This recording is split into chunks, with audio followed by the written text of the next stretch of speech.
Hello, my name is Heather, and I'm the Vice President of Security Engineering at Google. PII has been an important topic on the internet since the beginning of the internet, and we've been talking about increasingly sophisticated ways to protect that data over time. When we think about collecting PII on behalf of another person, we should make sure we're very deliberate about how it's handled and where it's stored, and that we understand where it's stored all the time. Depending on what kind of role you're in, you might also need to protect that data to comply with regulation or law. And so it's important to understand how the data relates to some of those obligations. If an organization fails to meet their obligations, a number of things might happen.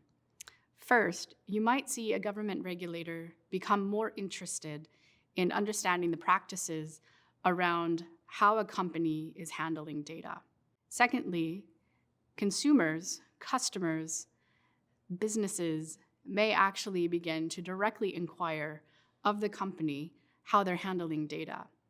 And this may become part of the customer relationship and increasingly important if that data is very sensitive. And third, the last consequence is legal action.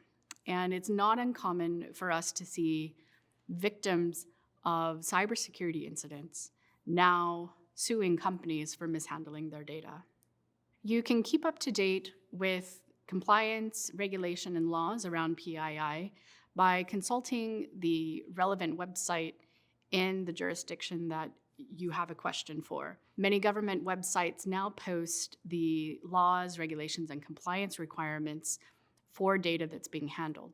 The regulations and laws that govern how PII can be handled are very complex.